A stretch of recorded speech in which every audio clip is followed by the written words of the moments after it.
All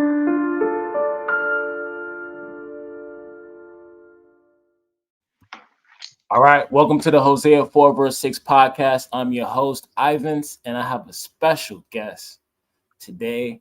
Professor Karen Stern is an award-winning author who draws from the fields of archaeology, anthropology, history, and religion to research the daily lives and material cultures of Jews of the ancient Mediterranean, Arabia, and Mesopotamia. She earned a bachelor's in art in classics at Dartmouth College, a Ph.D. in religious study at Brown University, and has conducted field research in Greece, the Middle East, and North Africa with grants, fellowships, and residency from the National Endowment for the Humanities. She's an author of Inscribing Devotion and Death, Archaeological Evidence for a Jewish Population of North Africa. She also written Writing on the Wall, Graffiti, and the Forgotten Jews of Antiquity, winner of the Schnitzer Award. Did I say that right? It's the Jordan Schnitzer Award. It's hard to say. Award, yes. Schnitzer Book Award. And co-editor of With the Loyal, You Show Yourself Loyal. Her current book project considers Jewish history through the census. The Daily Beast, Atlas, NPR, and The Guardian have featured her work. Welcome to the show. Thank you so much. It's exciting to be here. Thank you. Thank you for coming on. I have the book With the Loyal, You Show Yourself Loyal. I read your part and other parts, and I was wondering, what did the title mean? I had an idea, but the idea that I had was, with the people that you hang out with who are loyal, you show yourself loyal. But can you correct me if I'm wrong? Yeah, it's actually a biblical quotation, but that volume is from it's called a festschrift, which is a really catchy title, which is something in the academic biz that you do where former students of a scholar will create a volume, so an edited volume collecting works from former students of that person, so people who are in graduate schools or graduate school with that person, friends, colleagues, people who respect them. And this is a scholar who has done a lot of research on friendship and is very interested friendship in the Bible and loyalty in the Bible, which is so loyalty and friendship are really, I don't know if you remember from some of the classes you took with me, they're actually technical terms, right? It's not just about being loving or being kind. It's part of being sort of a contractual agreement where you sort of agree to engage in sort of reciprocal relationships, right? You give gifts, they give you gifts. If you're sort of threatened by an enemy, you band together. So for this scholar, who is a scholar of the Hebrew Bible, it sort of had a meaning, sort of a quotation, but also a meaning that was sort of substantial, if that makes sense, because he's always been a very good friend ever since he was my professor. He takes friendship very seriously and being good to your friends very seriously. So that was sort of like the double meaning of the title. Oh, wow. Okay. That makes sense. Right. So it's basically a covenant, an agreement that individuals made with each other during the ancient times. Exactly. Yeah. Exactly. So it can have sort of like a legal definition and strictly a legal definition, but often it's paired with other things. So perfect. See, you got that from him through and from elsewhere. Yeah. That's what interests me about history, is little details like that, the unseen that makes the scene happen, because very few people consider the unseen with history. And that's the part of history that really gets me excited, is how does, before Christopher Columbus gets on a boat, what's the processes before he gets on the boat? Right. What's the processes of them making a Bible? What about history interests you that made you study it for so long and teach it? Well, I think it's exactly the same thing that you're describing. There's a way in which, when we're little kids, we start to learn about the world, and there's certain things that spark our interest, right? But as you get older, you realize if you take the time, there's certain things that you sort of inherit. Like people just tell you this is what happened in the past, right? And then when you study it, you realize it's actually more complicated and it's actually more interesting. And then you approach it again and the picture totally differs. It's sort of like before we were talking about teaching and the dynamics of teaching. And it's sort of that way. Every time you teach something, you learn more about the subject, both because you're sort of looking at the materials again and you're looking at the primary sources again, but also your students reveal the types of questions they ask, their advantages, change the picture entirely. So it's not something static, you know. I think people often imagine history to be sort of like a very finite, discrete topic, but it's something that's constantly changing and constantly reinvented and based on how you look at it. And that's what's really exciting to me. You mentioned as you get older, like you start to see the picture start to come together, the puzzle come together. I realized that as I got older, the older folks that gave me advice, it started making more sense. Is that kind of like what history is? The more you get older, the more your experience in life, the more you could kind of like see history a little bit differently. Yeah, I think so. And in that way, it's just a really good discipline over the durée, right? It's Yeah. just, it's something that, you know, I think when I was younger, I imagined that there were ways in which people sort of would like memorize a history book or something, like it was facts and dates and I think this was sort of the traditional way that people used to study history, of course, right? Like when did these wars happen and when did these events take place? But it's the spaces between those events and dates and times. This is what you were describing before, right? That's what's sort of most interesting to me, right? It's not necessarily about the battle. It's why did the battle happen? And did it affect people's lives afterward at all or not? Or so I think that sort of as you go along and you ask different questions about the same events, you go back and you look at it in a different way. You look at different types of information. And it's sort of like constantly reborn. Not that you're making it up each time, but it's just sort of more just the picture is fuller, maybe more kaleidoscopic or something like that. But that makes it exciting because you can never, it's sort of like asymptotic, right? Like you can never have a complete sense of what happened in the past. There just it's too much we don't know. There are too many people who were incapable of writing or and recording their experiences, or they had houses or spaces that they constructed and they just sort of disappeared, right? So our data is faulty, but based on what we have, we can still sort of ask different questions and everything sort of is reborn anew, which is exciting, right? Yeah. It's not like a flat, static list of information. It's sort of people's lives woven together in lots of ways that if we want to, we can try to unravel or unpack. Absolutely, absolutely. And one thing that you brought in mind was that not everybody had access to writing. I believe, like for most of history, 90% of the population was illiterate. So that just shows you that most of the story was told by the people who were literate, which was Mhm. usually the elite class, and usually the bottom Mhm. class were just more focused on work. Um, Mhm. is there a lesson from history that you learned from your research or your times teaching that you apply in your life? Um, yeah, I mean, again, I think it has to do. It sounds like the same old thing of um, you just every time you approach something, you can learn something new, right? Like you never can know the full truth of something, even if it happened yesterday. Yeah. But if we sort of turn things over and ask different questions about it, whether it's an encounter with another person or an event that happens on the street, I don't know. We just learn different things. And I think it can teach us to be more patient with ourselves and with people around us.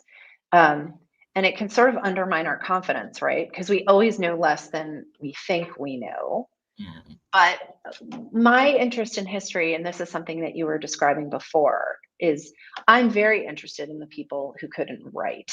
I'm Mhm. very interested in the experiences of people who are sort of otherwise undocumented in history books. And so a lot of my efforts have been to see, can we use different types of evidence in new ways to try to explore those people's lives in ways that people have just said before, like, well, they didn't write, so we just don't know.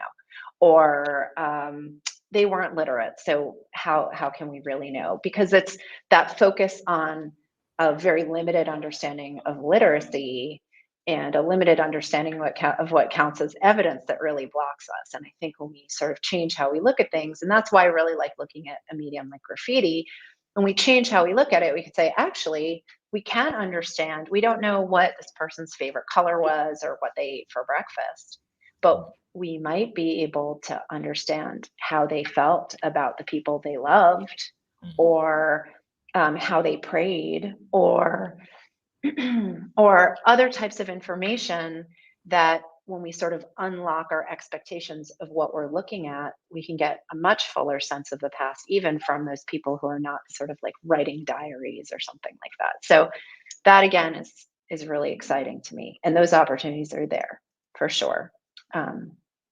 And that was sort of not really an answer to your question, but that is part of what makes it exciting. It's like a trick. It's like, how can I take this limited amount of evidence and work with it totally differently and ask questions totally differently to learn really new things about populations whose lives are otherwise unrecorded? And the methods of doing that, I mean, I feel like I use them in my day-to-day life, but it cautions us not to be too confident about what we think we know and what we can't know, right? If we just try, sometimes there's a lot more that's knowable if we just try and ask different questions than we're used to asking. So that to me is sort of what's a draw. I feel like light bulbs are just popping up in my head. I feel like I'm in your class again. Sorry. So can we use laws, like laws that we know, like the Code of Hammurabi? The Bible has laws. Could we use laws to kind of piece together what the bottom classes' lives were? Or because we know that laws control behavior. Yeah, we can in different ways. And you can, without like going straight to Foucault, we can try to figure, it's just the questions you ask of the laws. Okay. So we can go to laws and say, okay, you can go to the Code of Hammurabi and you get a sense not just of the punitive structure of society, right? If you do something bad, what is your punishment? But you get a very clear sense of the role that status plays in society, right? If a slave does something versus a wealthier person, what are the different punishments that they would then sustain? And so, so if we're thinking about laws as something punitive, which they aren't always, we can learn a lot about status and sort of inexactly about the word that we use as class. We can learn things like that too, right? What are the rules for men as opposed to women? What are the rules for free people as opposed to slaves? Do these laws seem to be equally applied? And then another really interesting question too is when we do have sort of sets of legal codes, but we also have an archaeological record, when do we know that there were laws, but then people weren't following those laws, right? So I think that's when we start to have a more complete picture of what's happening. And I'll just give you one example from my own research, right? There's a period of time in late antiquity when it becomes illegal to construct synagogues, right? In the Code of Justinian and following, right? It becomes illegal to construct synagogues around the ancient Mediterranean. But guess what? The majority of synagogues that we know were constructed in antiquity date to the exact periods of time that those laws were promulgated. So we know that law isn't everything, right? So it's important to give us insights into sort of governing structures and who has power, who uses power, who are the more advantaged and disadvantaged people in society, how those laws differently apply to them. But also, it's really useful to see an archaeological record where there's a question of what people are saying versus what people are doing. And we know in our day-to-day lives, I say all the time, right, to my kids, like, you'll be on the iPad for this amount of time. And then an hour after that, right, they're still there. So I'd sound like a really perfect parent, maybe, if you heard, my dialogue, but in practice, it's something else. And so that's what I think becomes richer. So I think the laws in lots of different ways can be really useful and meaningful, but also we can sort of test those laws and see to what degree they were being enforced, how they were being enforced, and whether people were listening or not, right? So that also shows us the limitations of power and the limitations of legal structures. So it's really different if we're talking about, Mesopotamia, or we're talking about the ancient Levant, or we're talking about sort of, Constantinople in late antiquity, or any other time, right? But that's what's important to remember, that not all laws were followed. And that's when it gets really interesting, right? When are people trying to subvert those laws, and how do we know? So long answer. No, that's good. That's good.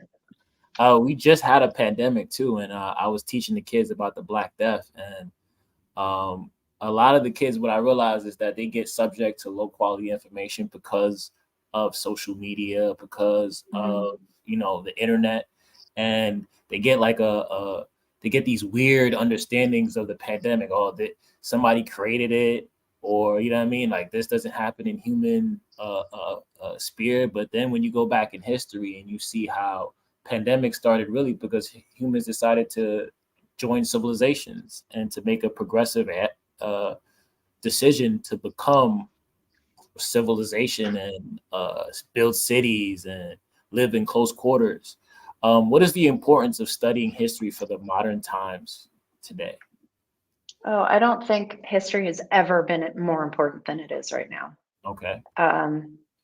I personally, I view the act of teaching as, there are lots of different forms of activism in the world, to be sure, that are good and worthy. And I believe that right now the act of teaching history, just flat out, is a form of activism. There's a way in which, so there are a lot of different ways to unpack it. And I think what you're saying in terms of low quality of information and that sort of thing, that it's totally rampant. And I think there are two parts to that are sort of interwoven. And the first part is the accessibility of the internet and the ways in which we can sort of harvest information really rapidly. And some of it isn't of good quality at all.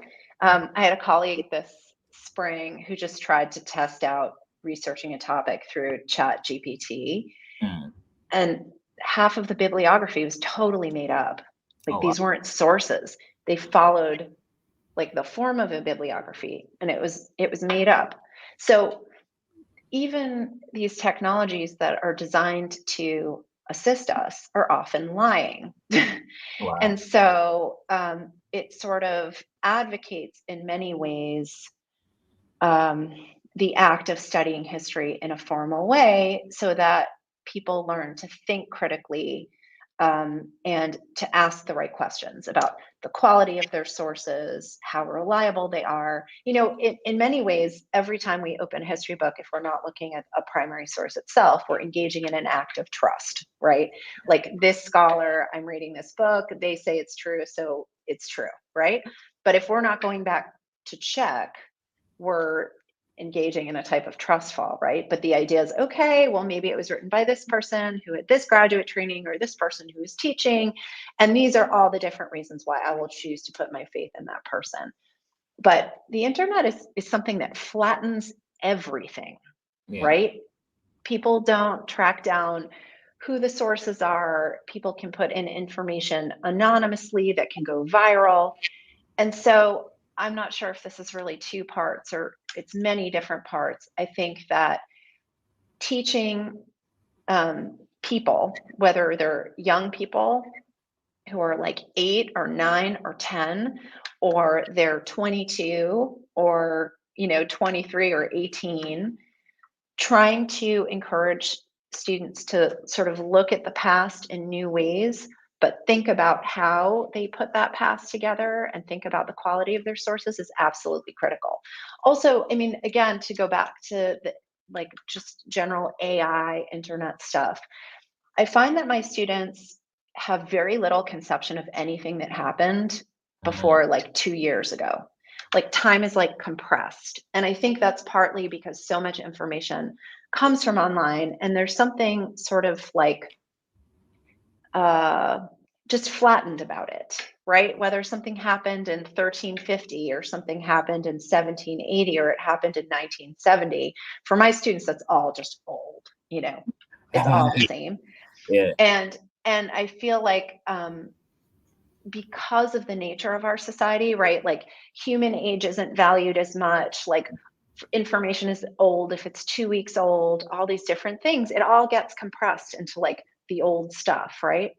But there's also at the same time a lot of efforts toward different types of activism, trying to think about how society should be organized, how what's fair, what's unjust.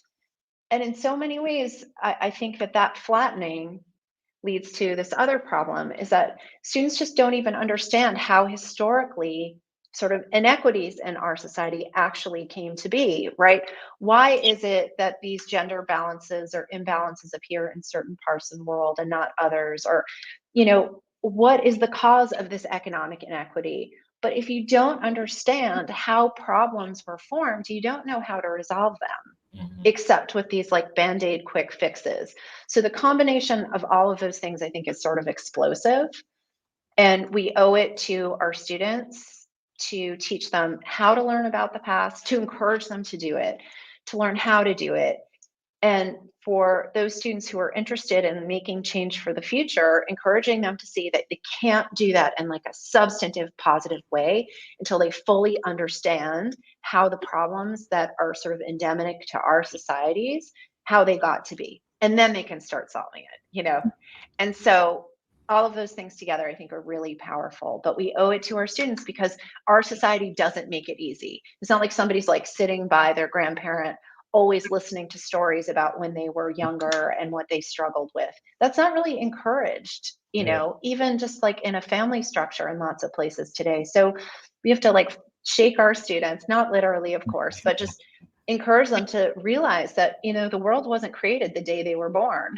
There's a lot happening beforehand. And if they don't like what they see around them, they have to dig in and dig back and look at how it came to be and then solve the problem and try, you know what I mean? Not like get mired in the past, but learn from it and learn with it and, you know, change forward. So that's sort of, maybe that's not a direct answer to your question No, either, it's but definitely, that's sort of. definitely the right answer because it speaks to, because one of my elders told me, Prince Nat said that this generation deifies youth, and we've forgotten like the reason why we study the past is that our ancestors lived the life already that we're living today, and we can use those lessons that they learned from their experience to make better decisions in the present so that we can impact the future. So that's why when you say that teaching is an activist is an activist profession, it resonates with me because I know that me teaching 100 kids a day, that it might be a minute detail that they remember from my class that they could use when they're 20, with their 30, that could have an impact on 10 other people. Right. And you don't even realize it when you're doing it, right? And sometimes when you're teaching, you're just trying to get through the day, right? And maybe some days teaching the history of the Paleolithic is amazing and some days not. But every time you're doing it, you're reminding your students that they are not the center of the universe. And I think that this is like the obsession with youth and the obsession with the sort of way of sort of curating your life with social media and this sort of, like, this is just going to make me sound really old and cranky, but I think it has like a really substantial effect of sort of creating humans who think the world just sort of like circulates around their head. And we know that it definitely doesn't bring wisdom, and it also definitely doesn't bring happiness. And so if we're going to look at those two things as sort of indices of what make people feel, what types of things make people feel like balanced and grounded and content when they're older, um, it's not doing it. I don't feel like, so in a way you're sort of like fighting the current, right? It's walking walking through the river the wrong way, and it's really exhausting. But I think just doing it with your students, like you're doing with your students, shows them why it's worth the effort, right? And it's all we can really do, I think, in so many ways, because we want our students to, move forward and have really successful lives. And Absolutely. sometimes we have to do things that make them uncomfortable, like remind them that, the world existed before them, and they have things to learn, and they Yeah. don't like that, right? But Yeah. but it's worth it, I think. That's actually one of my favorite quotes by Mark Twain. He says, "The world was here first. It doesn't owe you understanding." That's right. Yeah. That's right. So it's one of That's those right. things where you're born in the present society and everything is already here. You have to operate under the rules and the statutes of the what's already here and not your own. That's Um, right.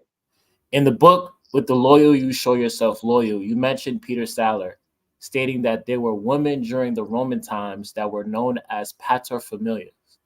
Hmm. Paterfamilias, I teach Roman time, but over Hmm. the Roman time are known as the head of the households, and that That's right. title is usually referred to men. Um, Hmm. for our audience, what was the importance of gender roles in history? Because we're seeing that this is not a traditional gender role. Hmm. Well, I think one of the interesting things about studying history, right, is that we have, again, we receive this way of understanding the past often, right? And it could be from our own classes or history books, where we imagine everything is sort of like backward, or like we've made all this progress in lots of ways. And there's so many times when you're studying history, you're like, wow, they got it more right, I think. Mhm. And the Romans didn't get everything more right. i Uh, don't i don't think that that's true necessarily. But I mhm. think when I was that particular piece, I was looking at ways in which it's very clear that women, whether it was in Roman society or in sort of Jewish communities within the Roman world, that women certainly played leadership roles that we don't necessarily accord to them. So that's not to say, again, that it was more progressive, but I think there are just certain received understandings about the past, like women were like this, or women. There are many interesting studies of extremely powerful Roman women, but the idea that women could be the head of a household really, that's another type of example of sort of looking at the traditional evidence that we have and looking at it a little bit differently. And we could say, okay, there's like the word paterfamilias. It's like almost a colloquialism, even Yeah. in English today, but understanding that women also, under certain circumstances, could be heads of households, and sort of by extension, that in certain contexts among Jewish populations in antiquity, the same thing could happen, even if uh, in sort of modern, traditional Orthodox Jewish context today, that wouldn't necessarily be the case, or wouldn't necessarily not be the case either. It's complicated, but it's maybe something people wouldn't expect or sort of retroject, but that seems to be the case. So when we're studying gender or sexuality or anything like that, the most important thing is to be very like culturally specific. So if we're studying Rome during the Republic or Empire, it's different. If we're studying the Roman provinces, it's different. If we're studying sort of like early Christian micro communities or Jewish communities, it's also very different. But it allows it's not uniform, right? Like we can't just say, oh, see, we see this example, and now women were like the most powerful people, and that wasn't uniformly the case. But it really does change by the place and time. And so we just have to be very specific about it, just like we have to do in the world today, right? With our varied cultures and Absolutely. places. Yeah. It's kind of like it's like the saying, like a true statement um, doesn't have to be true with every individual for it to be a true statement. Sure. Um, And yeah, go ahead. that's right. No, I mean, I think again, that's what history is. It relativizes everything, and it's really annoying, right? Like we want to make these like grand sweeping statements all the time, and then you find one thing, and you're like, yeah, except for that one. Oh, and Yeah. except for that one. So it's like That's true. nobody likes it because it's not like neat little boxes. But again, in that piece, it was just really interesting that you have women like making these dedications to communal structures on behalf of their family, on behalf of servants in a household, on behalf, in ways that we wouldn't necessarily expect. So again, it's just how you, and that was from mosaics from synagogue in Syria. Yeah. And so it's just, you again, I've looked at these inscriptions like a million times, and then you just look at it a little bit differently, and you're like, wait a second, and then a new world is created Uh-huh. where it was sort of nameless and faceless before. So That's yeah. good. So does because I tell my kids all the time that you can make an argument that resources drive history, and the acquisition of resources, how to maintain resources, how to preserve it for the next generation. Because you wrote in the dedication that people would go and give donations to the temple, right? Because the temple is seen as a structure that's going to live longer than the human body. Does technology, resource, and environment dictate gender roles within a civilization from your studies? I mean, yes, and I think that's a really useful way, I think, of framing it for your students too, because I think that's something that can really resonate with people, right? Um, it's just not necessarily linear. It's not always how we expect it to be. But as you're saying, right, when we think about how, let's say, the temple in Jerusalem, when it stood, people think of, I don't know if people are to care to think back, maybe it's in religious context or something. So they think of it as being a religious structure, right? Whatever that really means. But it had its own personnel, right? It had priests, and they needed to eat and get paid. And it was a place that brought pilgrims several times a year into Jerusalem, which brought money into Jerusalem. It brought money to the temple. And when I say money, I don't mean money like we understand it today, right? It's like animals and goods and all of these things. And um, and I think that looking at those types of institutions from a practical perspective, right, as well as other types of perspectives, is really interesting because you're like, oh, these are people. These were the elites. They wanted the best food. This is how they got paid from these sacrifices. And when all these people were filtering through the city, they brought all these goods into the city, and that made the city sort of an economic engine of its time. And I think that's something that can really resonate with people. I mean, there's so many things we still don't know, right? So we can't fill in the picture entirely. But in terms of resources and preservation, and just the idea that people needed to eat and how did they do it, and empires wanted their money and how did they get it, and how did that impact people, I think it's a really useful way to frame it. And this is sort of what you were saying before. One of the great things about studying history is that it's not really a discipline. I mean, it is, of course it is, but it's sort of you to study it in interesting ways, you need to sort of approach it from an economic angle, a political angle, a philosophical angle, a religious angle, from the benefits of studies in anthropology and sociology and all of it. And that's what makes it more exciting, I think, that it's Science is not in the, there too. yeah, of course it is. Of course it is.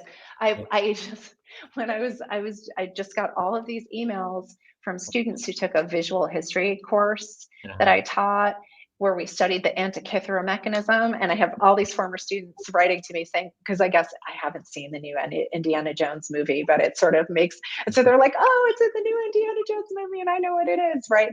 But in order to understand, I mean, it's an analog computer, so you definitely need science, absolutely. Science, engineering, urban planning. I mean, all of these things are part of what makes the study of, let's say, ancient Mesopotamia so rich. So absolutely, it's all in there. It's not a single thing. It's not, but focusing on sort of the pragmatics of, resource management, how is society organized, who is performing the labor, how are they forced to do that, how are taxes collected. These are sorts of things that if you can get your students to step back and think about, I think it does seem more resonant and human to them for sure. And it's great.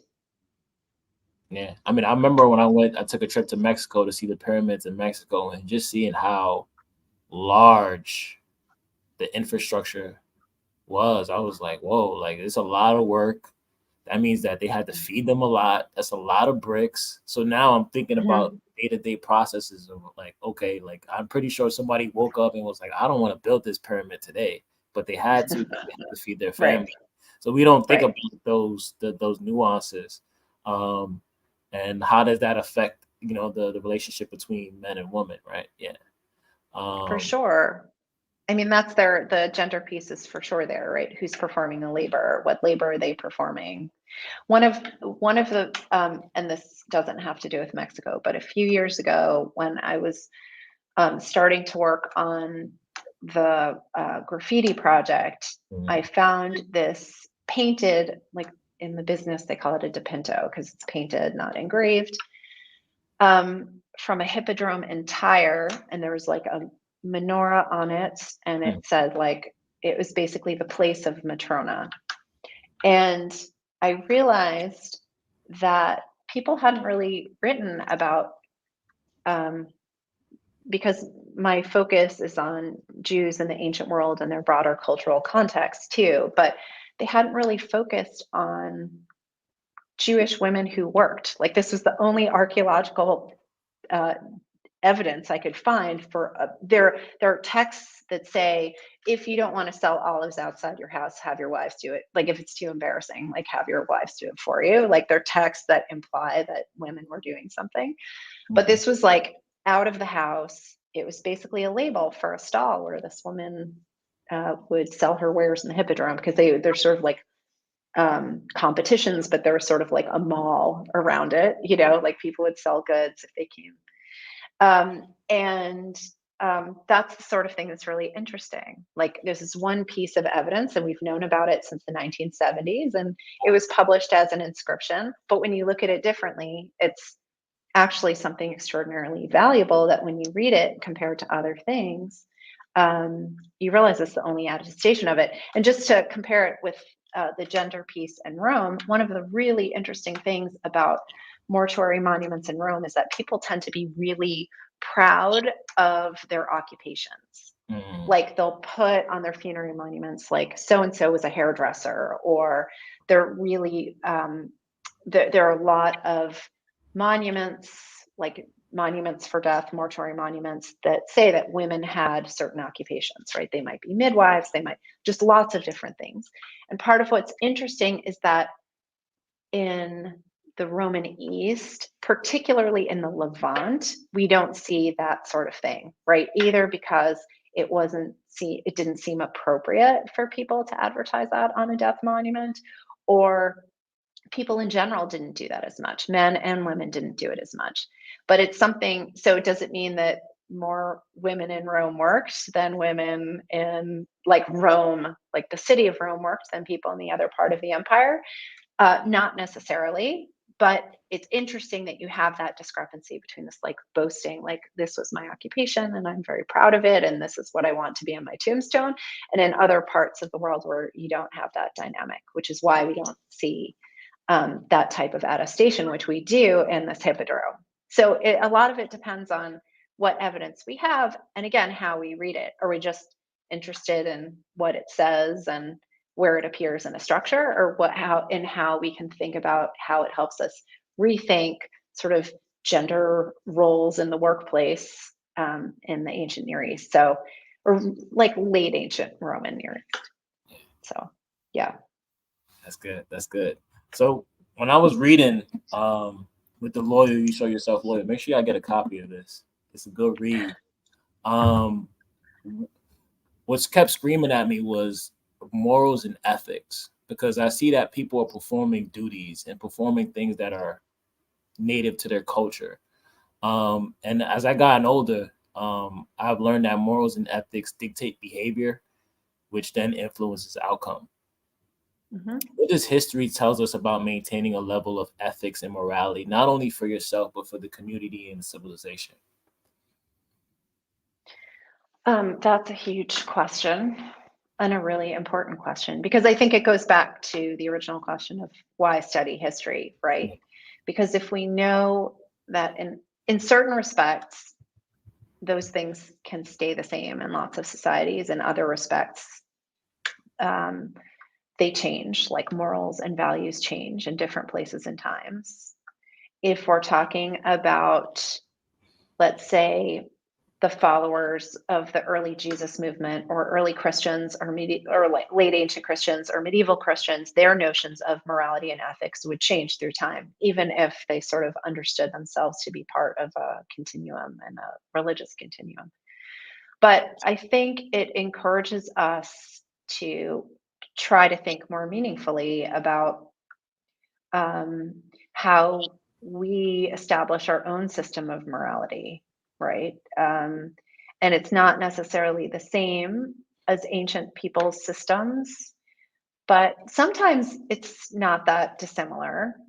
And it is really resonant when you see, like, in inscriptions, when people are making vows or donating to a synagogue or a church on behalf of themselves or their families, this way in which you sort of give to the community, but you notice your family and want to bring sort of glory to your family and the community, but in the end the community benefits because, you know, everybody wins. Like, if you're wealthy enough to be able to do this, you sort of get glory unto yourself, but it also gives something to the community. And what does that mean for how people should live in the day to day? I think all of those things are very valuable. I mean, the angle that I think is, I think it's different in different places, at least in the United States. But notions of community are really powerful and definitely change through time and place. I mean, that's certainly the case in the United States today for sure. But one of the things that I think, again, becomes sort of this like atomization from the internet, from phones, from all these things, we get really detached from, like, human communities in so many ways. It's sort of a life of the mind and a life of the phone or the computer or whatever. And I think looking at how people lived in past times reminds us how fundamentally that community is so fundamental to what it has meant to be human for so much time. And I think it's worth paying attention to, even if, again, it sounds sort of like outmoded and it runs counter to how people sort of emerge as humans today. I think that part of morality, ethics, whatever, is something that still requires a lot of attention and can really benefit from looking at past practices. Absolutely, absolutely. Because I remember I was reading an article from Yale about the fall of Rome, and he highlights how morality and ethics led to the collapse of the civilization. And it didn't resonate with me until I actually taught the lesson of the collapse of the Roman Empire in 476 CE. That it was so big, and people don't understand how big, how much space they occupied. That even though they had all this wealth, that it was very difficult for them to control it, and the Yeah, moral and ethics that they didn't have, to like that discipline to control that right. wealth. Yeah, I think there are such interesting points there too, because I think that's also something that's really hard to remind students of, Mhm. that there is no internet. Yeah, There wasn't even something as old fashioned as TV or radio. Like, the mechanics, the sheer mechanics of regulating an empire, whether it was Rome or Assyria or Babylon, like the amount of infrastructure and regulation that that required is just phenomenal. So thinking about, you know, what kept these things in place, how were they able to maintain these structures for as long as they did, and thinking about other factors that might sort of contribute to its success or decline or that sort of thing, are really fascinating. because you can't just assume, like, okay, they conquered a place, now what, right? Like, how was it that they were able to regulate their own territory, and territory is so vast without any sort of, technologies were like roads, right? Like, that was a technology. Constructing roads enabled people to get from one place to another much more rapidly, and sort of taking those steps back and thinking about, how these things worked sort of mechanically, but also sort of socially, culturally, is really powerful.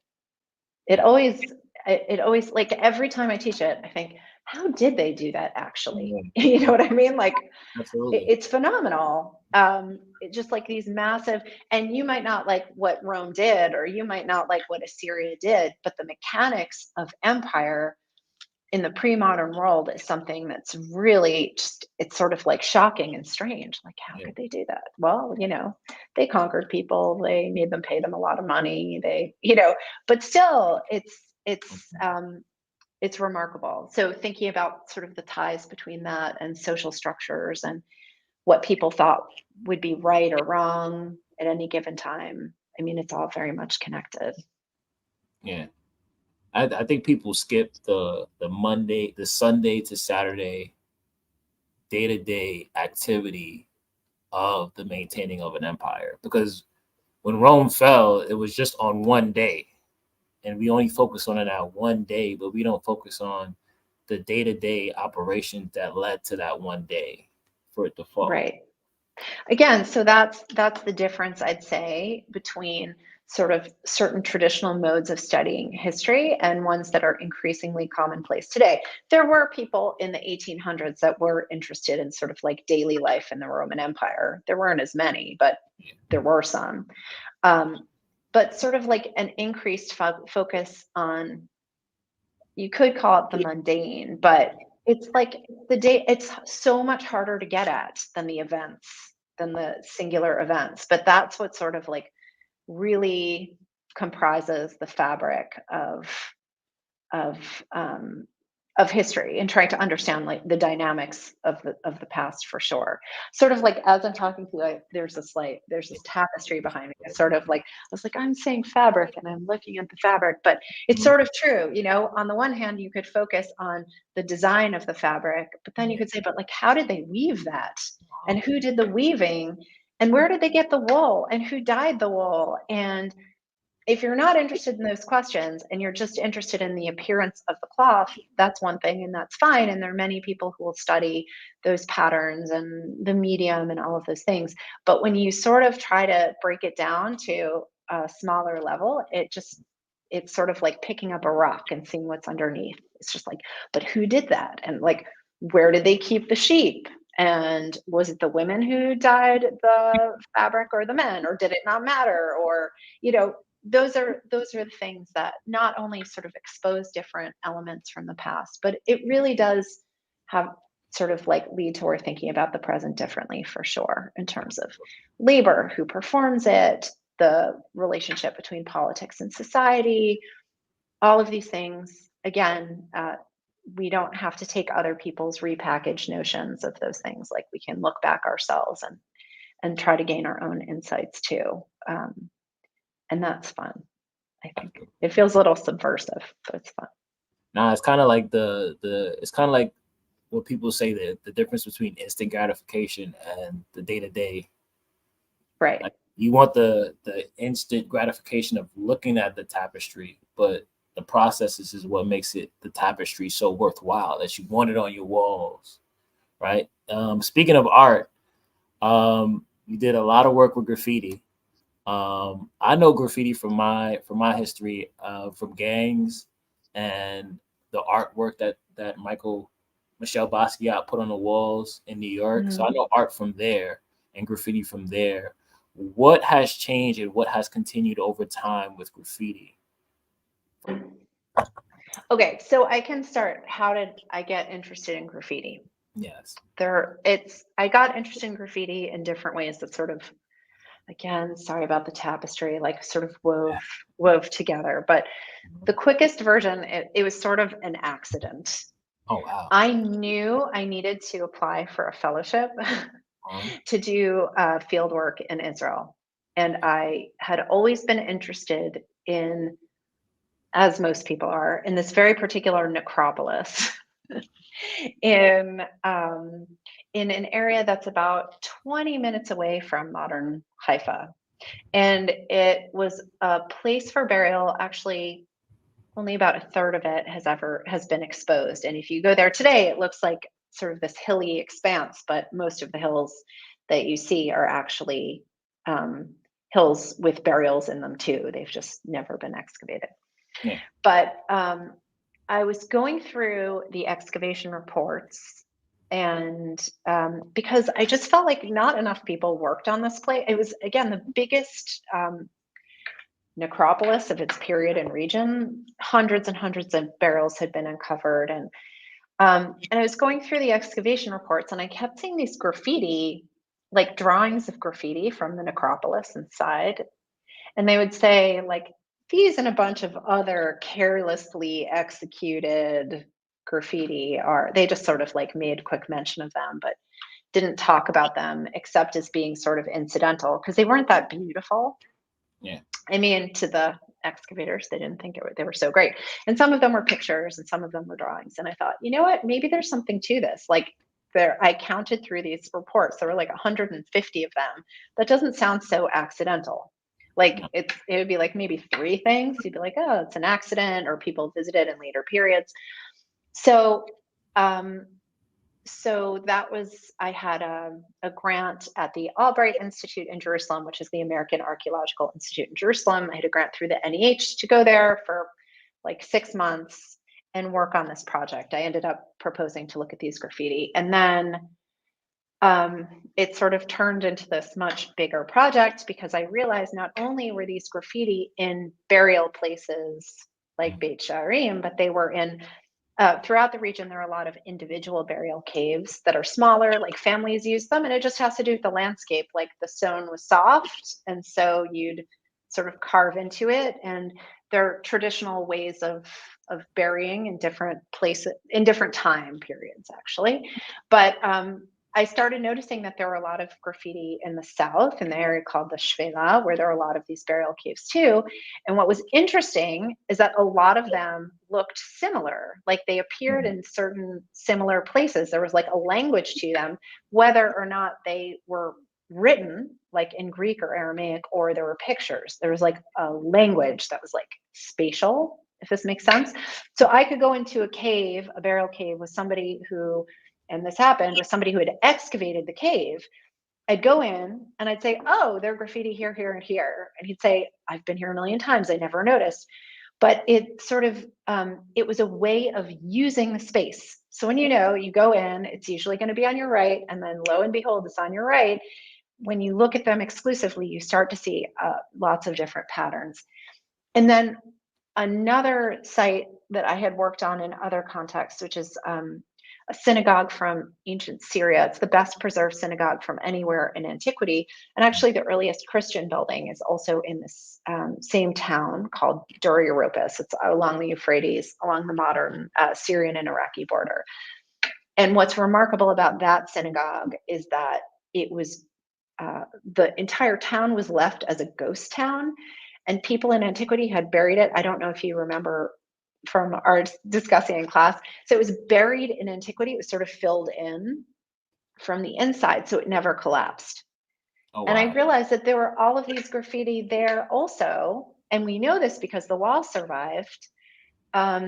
And everybody talks about the synagogue. Scholars talk about the synagogue all the time in terms of not just Jewish context, but also in the history of art, because the way that the walls were painted seems to create this bridge between art of sort of later Roman art and Byzantine art farther east. And so it's actually, among scholars, it's a very well-known space, but nobody had ever talked about the graffiti. They reported that they were there. And I realized that there are all these different types of spaces where Jews and other people were carving graffiti in antiquity, but people just didn't pay attention. because it wasn't pretty, right? It's not like the paintings, which are remarkable in the Dura synagogue, and lots of people talk about them. They're just like scratches on the wall, things that say like, I am Thea, right? It's no like literary masterpiece. It's not like reading Homer. It's, or reading the Bible or something like that. It's something that's really short. And so I realized that there was a pattern that lots of spaces in antiquity which Jews used were filled with these graffiti, and that by studying these graffiti, we could get better insights into how they understood the spaces around them, how they understood them to be mutable, right? Like if you went into a synagogue today or a church or a mosque and you started carving your name on the wall, you'd get in big trouble, right? But like what I would argue in that context is that was a form of praying, like permanently exacting your prayer on the wall. And we know that because of lots of different things that I don't have to go into. But the point is that in burial contexts and in sort of devotional contexts and also in civic contexts, there are places where Jews and others wrote their names, they wrote messages. And the people who did that, they're not recorded in like laws or texts. There's no other record that they ever existed other than the fact that they like put their name on a wall.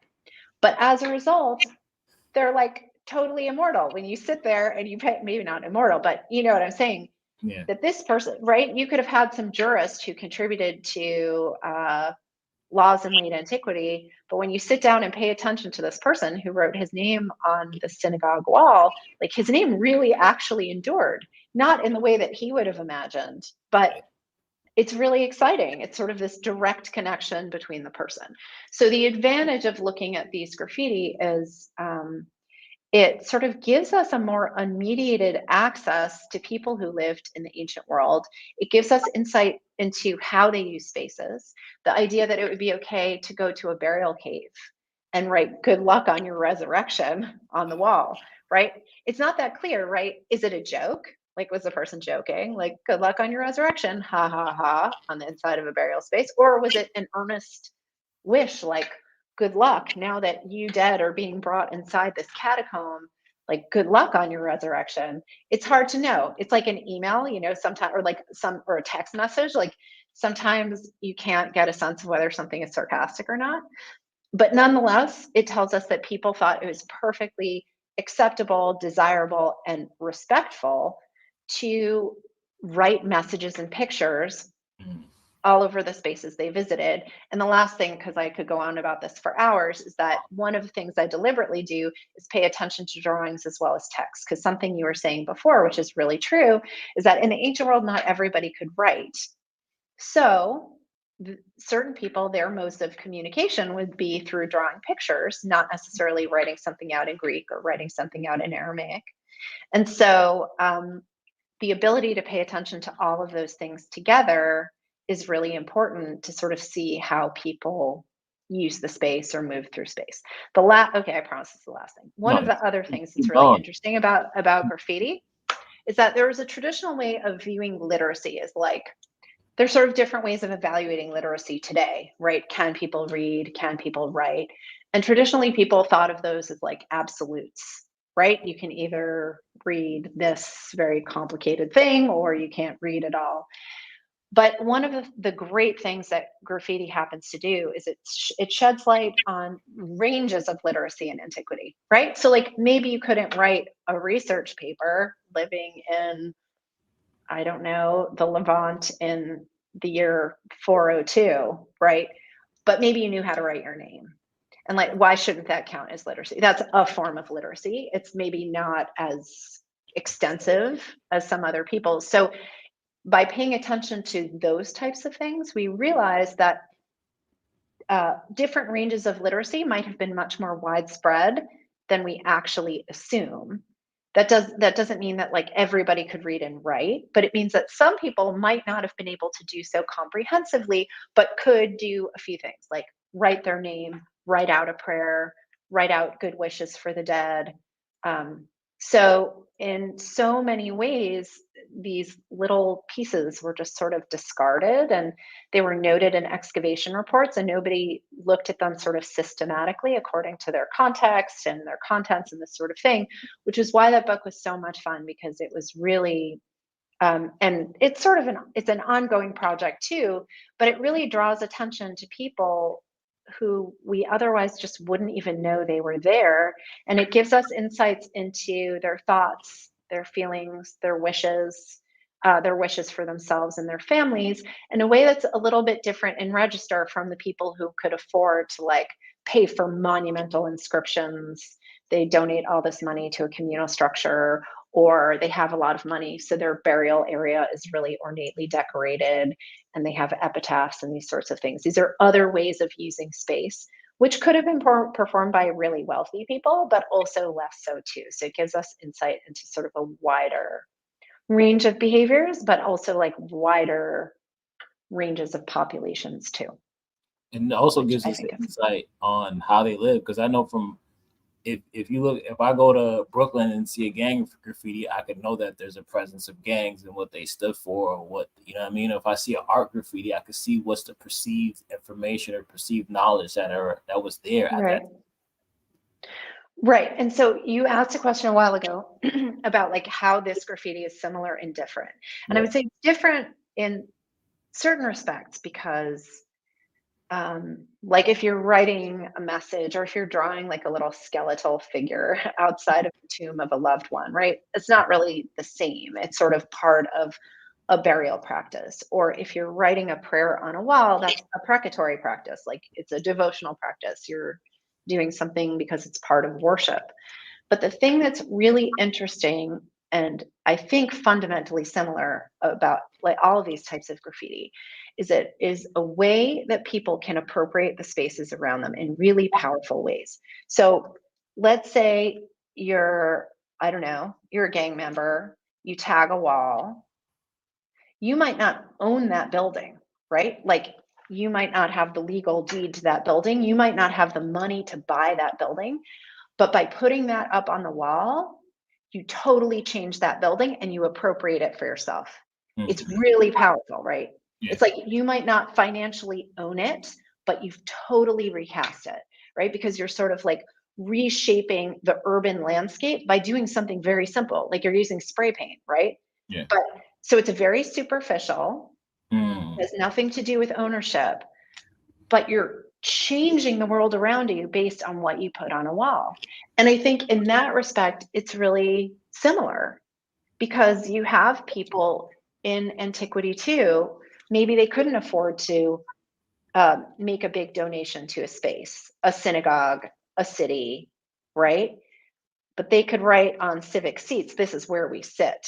These are our seats, even if it's not official, right? This is where the Samaritans hang out. This is where the Jews hang out. And they wrote it on the seats, even if it was civic property and they couldn't necessarily contribute to the construction of something, but they're appropriating a section of it.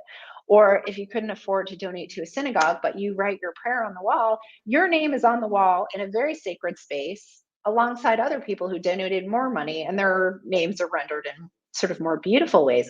But you've taken that piece of that space and you're like, this is mine. I Mm. want the divine to see my name here. And that dynamic, and appropriation sounds really negative in lots of ways, but I don't see it as that way in this case, right?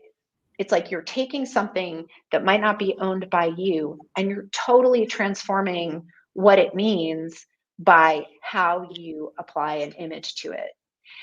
The other thing that I think is great also about thinking about modern tags is that, you know, traditionally when people looked at things like graffiti, it would be like, let's say art historians would, if they cared, they would look at the images in them, and they would organize them by type, regardless of geographic location, regardless of spatial location, right? So they'd be like, this is all the little men that we see anywhere in the Mediterranean, and this is the little ships we see anywhere in the Mediterranean. And then epigraphers, as they're called, people who study textual inscriptions, would study the texts. But as we know, often there are great overlaps between images and texts, right? And sometimes the lines are really blurred. And I think thinking about tags is really useful that way, right? Because it's not just what it says, because often like the uninitiated don't know what something says, right? It's like people who are in the know will say this means this, right? But it's sort of that blurring of image and maybe textual content that's really useful to help us sort of undermine traditional ways of sort of separating stuff according to type. So in those ways, there's actually a lot of graffiti in different parts of the world where Arabic is sort of the dominant form of writing because of traditional forms of like Arabic calligraphy, where you really do have this merging of image and text. And sometimes it's really hard to find the individual letters. It's about like the image they form. But so that also provides some really good points of comparison too. In interesting ways. But I think, so it's not the same. Like if you were to go to look at urban areas and to look at Beit She'arim on the wall, you're not going to confuse the two. Even though sometimes people did use like red or green or black. So sometimes it can be more colorful and not just like scratched. Yeah. But I do think it's a useful model to use to think with, because it can just help us rethink how people transform space, how they try to own space without legally owning it, how they can transform its meaning through their own work. Those are the points of comparison I think are Kind of like the bottoms, like sticking their nose to the elite. Like, yeah, I'm painting on your walls or I'm graffitiing your building. They're not probably intentionally thinking that, but that's what they're doing, kind of, because they're like, they don't have the space to graffiti on their walls, so they're graffitiing on other people's walls or other spaces. No, they're doing it in public. Well, we don't have a lot of, in certain places like Pompeii or in Dura, there are amazing records of graffiti, also from private and domestic spaces. A lot of the types of things that I work on, we don't have that type of preservation at home, so we don't have good points of comparison. But the effort to do it in a specifically public space, that seems totally deliberate. They want everyone to see it. Yeah. It's not like a private prayer that they're writing. It's totally public. They want it to be witnessed. And we know from analogous writings in areas of Arabia, there are some places and other parts of Mesopotamia, actually, there are some messages that people wrote on walls of sacred spaces where they basically threatened people who see the message and don't read it out loud. They threaten them with curses. Oh, wow. So it's not only something they're doing for positive benefit, but they're also creating a system of obligation. Like, if you see this, you better read it out loud. They're like activating it or something. And if you don't read it out loud, you're in big trouble. So, so it's definitely on purpose. Yeah. And it's definitely sort of coercive. I'm not saying it's nice always, but it's a very different way of sort of marking space and trying to maintain your presence in that space after you're gone. Yeah, it's kind of like what students do all over my classroom. They put Buddha was here. So they just want to let the people know that they were here. Absolutely. Yeah, and that's a great, I mean, to be honest, the best examples of this across the board come from like Pompeii and Herculaneum, where you have all this stuff. You have lots of lewd messages, you have lots of nasty messages. You really get a sense of the day-to-day life in that town, or those towns, not just because they were so well preserved, just due to accidents of history, but because of the graffiti. And there's some really interesting projects. Someone named Rebecca Benefiel leads one of them. They're just like sort of harnessing all of this graffiti. And a lot of it would look a lot more like the graffiti in your classroom than your students would believe. Yeah. So, yeah. I got two more questions left. I don't know if you got more time for those. Sure. Absolutely. Appreciate your time. I remember in Brooklyn College that you asked, what does death mean to you? I don't know if you remember that question. Yeah. And I remember answering it using the first law of thermodynamics: energy cannot be created nor destroyed; it transfers. I remember saying some crazy stuff about like that. And then I also remember writing a paper that I still have and I still read on Sheol, which really changed my perception of the afterlife after reading that. How has the concept of the afterlife changed throughout history, from the ancient era to the modern era, from your estimation? Well, one of the reasons why I love that question is that it's just something that sort of like even asking the question and responding to that question is like an age-old act, in the Yeah. sense that like we still don't know. Like everybody has their own convictions, personal convictions, religious convictions that can inform how they understand it to be. But despite everything, despite our technological advances, despite everything, we still don't know, right? Like there's no absolute truth that one can sort of scientifically prove that there is an afterlife or isn't an afterlife.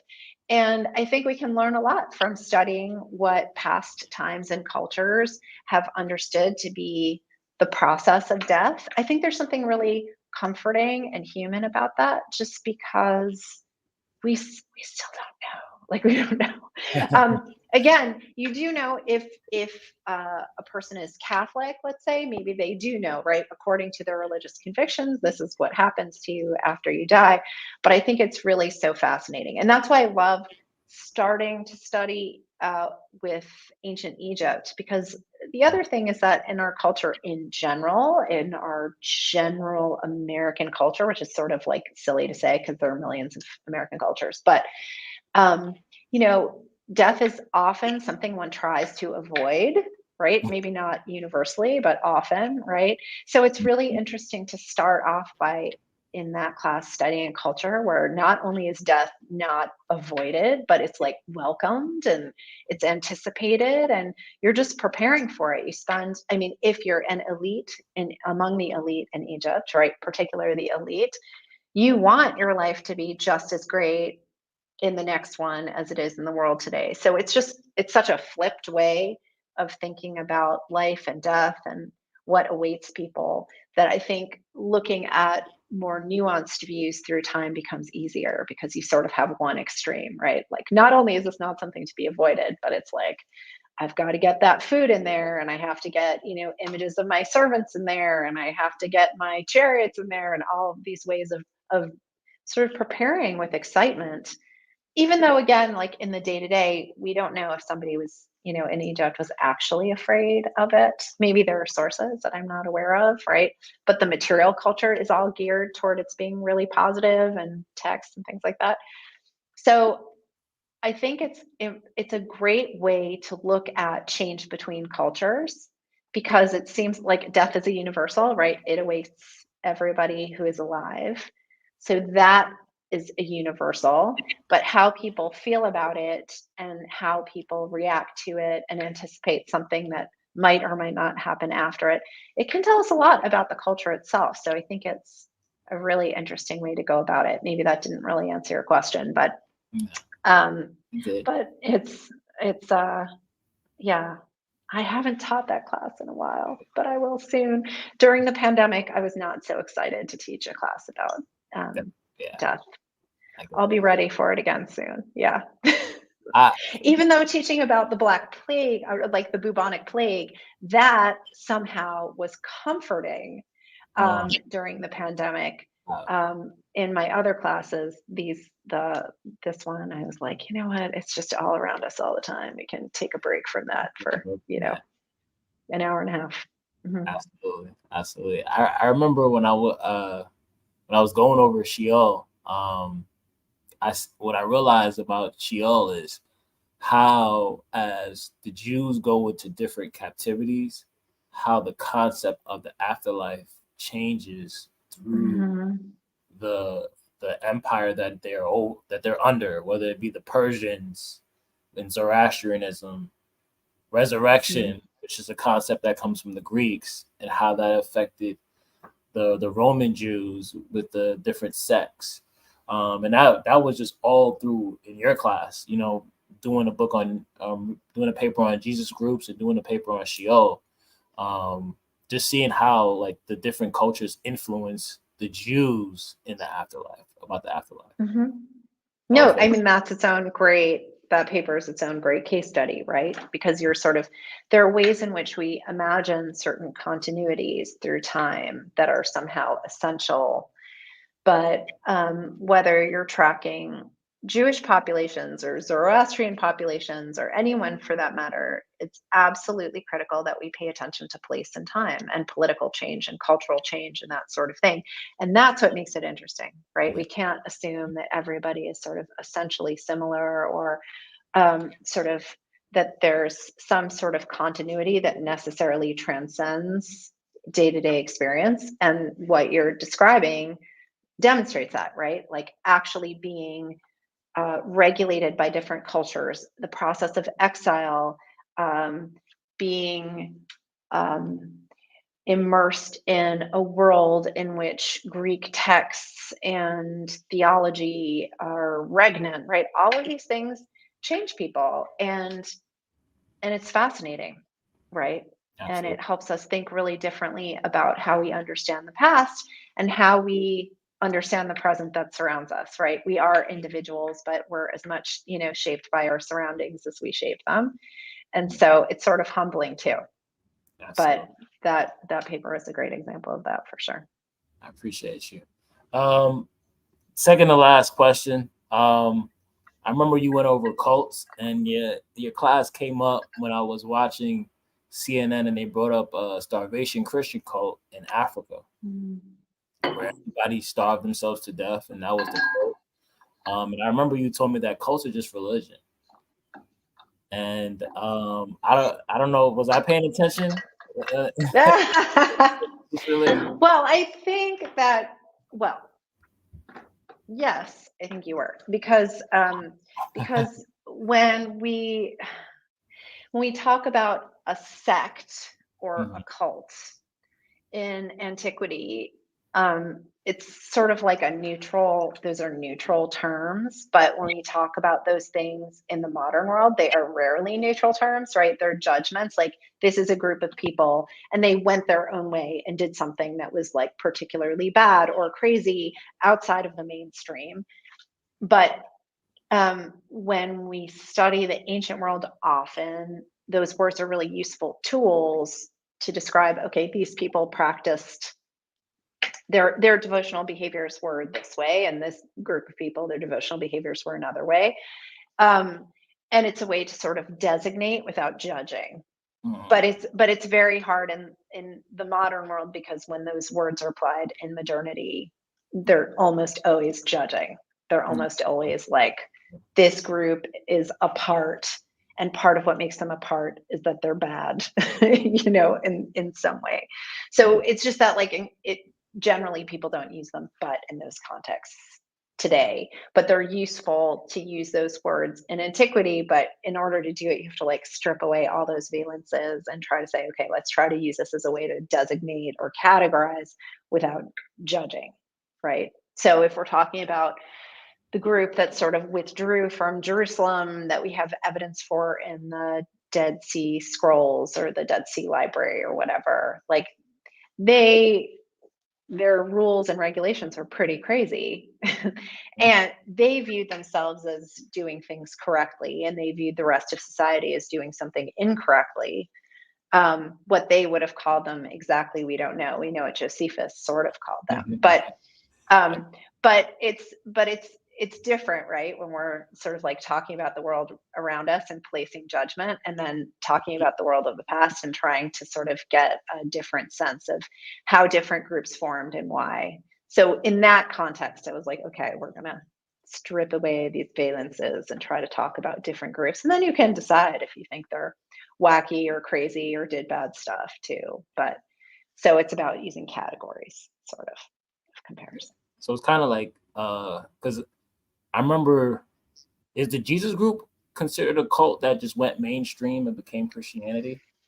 That's like the $50 billion question. Yeah, I mean, in a way, when I teach the moment when sort of the Jesus movement formed. I think part of it, what's so interesting when you're talking about Judea during Roman rule, is that there seem to have been lots of groups that weren't happy for really similar reasons. And they thought that, let's say, the priesthood in Jerusalem was corrupt. They thought that people were behaving inequitably. There are a lot of common complaints, but the resolutions were really different. That's part of what's so interesting, right? So, like, the Dead Sea community, or the community we have evidence for from the Dead Sea Scrolls, they're like, okay, we are going to reconstitute ourselves as like the new temple as a community. We're going to live with higher regulations of purity. We're going to apply priestly regulations to the entire community. We're not going to depend on those corrupt people. We are going to sort of create our own universe here. And when you compare that to, let's say, the early Jesus movement, where the effort was to go into communities and say, this isn't working, and this is how we're going to change things sort of from within. So, like, one group, so you could say sect or just group, like one group says, everything here is rotten. We're moving away and we're just creating our own community apart, right? That's corrected. And one option is, okay, everything is really corrupt and bad, so we're going to sort of reconstitute it from within. Those points of comparison are really, really interesting, because you say, okay, they're responding to the same cultural circumstances, the same general, no, I won't say values, but they do something totally different. And then the trajectory of the Jesus movement totally changes, right? So you have the Dead Sea community where they eventually just sort of die out. And then what is, I mean, and fascinating work has been done on this by people who's like, this is their work to do it. But you have the Jesus movement through all of these twists and turns that transforms into totally different things. So that within a few centuries, you have like a transformed Mediterranean basin with Christians all over the place. I mean, it's really interesting to see the contingencies, like which option ended up where and why, and how one was transformed and the other just sort of died out, and all those sorts of things. So, so using those terms as forms of comparison can produce really interesting results, and thinking about, like, well, why did this happen and transform as it did and the other thing didn't? And then it leads to like vast changes in human history, at least around the Mediterranean basin, and also like ultimately around the world. I mean, that's sort of the accidents of these things, sort of as part of what's so fascinating, that we see that some people would say it's not an accident, right? It's destiny, or it's, there are lots of different theological reads, but that's what's really valuable about studying that particular moment in time, because we see how interfaces between local cultures and empire and frictions between them can sort of splinter in different ways that have their own longevity and their own change. And some of it is like accident of history, but is transformative. And that's also what's really great about studying it. You sort of see the ways in which there are sometimes intended consequences and unintended consequences. And then lo and behold, hundreds of years later, you have like a Christian dominated Europe, or, so, but it's important because it helps us notice differently the world around us. Now, when I studied the last thing I'll say, when I studied classics as an undergrad, it was an amazing experience. I mean, I was reading like Homer with 3 other students. It was so wonderful. But and my professors were wonderful, but there was never a why, right? Like the why was because it's great, because Homer's amazing, because every time you read it, it's different, right? It offers insight into human trial and experience, into human nature and interaction. But I think one of the struggles that historians face today, or honestly, anyone who teaches the humanities today, is that for so many generations, people just like understood why certain things were important and didn't bother to articulate it. And now we're in a place in our society where people are like, but who cares? Like, who cares about literature? Who cares about history? Like, how are you going to make money off of that? And what is it going to do for you? But studying these types of things puts into perspective our very small, infinitesimally small positions in like the grand scheme of the world. Yeah. But it also gives us different insights into the world around us. And having students learn these lessons when they're in junior high school, college, like hopefully they take this with them so that they can think totally differently about the world around them and their priorities. And that's why I said before, like this form of we're really fighting a tide here where people didn't describe why it was so important to study certain things. And now people have this utilitarian understanding of studying, like if you're going to do it and it's not going to give you a trade or it's not going to give you a practical skill, then what's the point anyway? Yeah. But ultimately it's like our humanity that's at stake. It's our humanness that's at stake. It's like intentionality and how we like build societies and regulate societies. All of these things rely on our being responsible consumers and producers of information. And that's what history does. I think it's sort of like the foundational course in humanness. And so I'm really grateful to know that you're teaching students and exciting students about the discipline and teaching them about why it matters and why should we even bother to care about the Paleolithic, because it's all we can really do. Because human life is not like you study X, you get Y. If you have the luxury, and we forget, right? Like studying is a luxury, but it's a brain training luxury. And the people who have it can live in a very different way than the people who don't. And some of it is an economic breakdown, and sometimes it's not. It's just sort of like people are just not really interested. But the degree to which our students study history, I think, will be a determining factor in how our society is regulated in the next decade, 2 decades, 3, 4 decades. So you're doing it. I appreciate you. You're I like that. I doing like it. that. So we this is the last point, last question. And just to piggyback on, I don't eat pork, but just to piggyback on what you said, history rhymes. I remember Mark Twain said that history rhymes. It doesn't really repeat itself, which is true because not every event is the same. Right. Every situation has the same, dynamics. And that's why I call this podcast the Hosea 456 podcast, because it's just information that we could use to apply in our lives to better our lives. And I think that's what you're hinting at, is that we need to study history, not for just events, but how does it apply for us today so that we could make sure that we're maintaining the society that we're living in and also pass it on to the next generation, just like our ancestors have done for the generations prior, because we're only here because our ancestors survived. So what lessons do you take from history that you apply in your life today?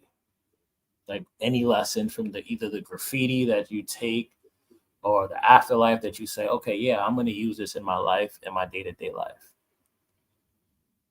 I think it's just a reminder, right? Just like you think, like every small piece of data that we use as historians, and I tend to use like material culture and things like that, is worth considering and worth according value to. I think it's not exclusively, but I think it's a reminder of ways of just respecting everyone around you, and thinking about how society is structured and why. It's a reminder again of like thinking about, big pictures of human change. And I think it just, I don't know, maybe it's just me. I have a feeling of obligation. Like I have a feeling of obligation to the people who came before me, whether it's my ancestors, my teachers, um, colleagues. It's sort of hard to explain and it's really nebulous, but it's just a reminder of how sort of unimportant I am, how formative these legacies are in of the past, right? my family, my ancestors, my teachers, like how that informs my day to day, and how I just want to be a little more thoughtful, right? Like it's really easy to be reactive to lots of different things in the world around us, but to really just be a little bit more thoughtful about, when you see problems, when you want to address the problems, to really sort of like parse out the history of their development and then act. So it's like a type of patience and like a delayed proactivity. So that makes sense. That might sound a little bit abstract. Um, just like taking a moment to sit with things and then, reformulate a conclusion.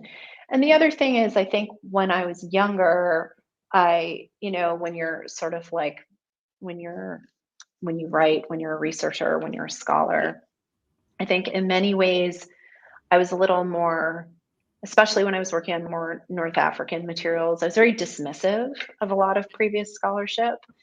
And I think as I've gotten older, I've really like thought more about who the historians were who wrote certain things and what informed their writing. And I think just a general um, uh, respect for predecessors in general, in that way, if that makes sense. Like just to delay reaction, to think more, just be more thoughtful, be more careful in considering my students' experiences, the people around me. And these are not like big money traits, you know what I'm saying? It's not like how do you monetize that? But that's what I mean. I think that there's a way in which it encourages a slowdown. And I also think, and I don't know if this is something that you think about as we're moving into this increasingly sort of like AI dominated environment. I think it's, in a way, it's humanness that's going to get the most erased, but also has the most value, and encouraging students to cultivate a type of, I mean, this goes counter to what I was just saying about like slow thinking and not being reactive, but there is a way that thinking over the dray can make you more nimble, right? Like things are going to happen in our society on the drop of a dime, or all of a sudden things are going to be like totally AI driven and we won't be prepared for it. But when you encourage students to think differently about the same problem, or if you encourage them to sort of look at the evolution of things in another way, hopefully they'll be able to be more creative about responding to these circumstances in ways that if they were just like exclusively driven by their like, tablets, phones, AI dominance, right? They're like, well, what do we do now? And you can look back and say like, well, what did people do in the past when such and such? Or how can we be more creative? How can we look at this a different way?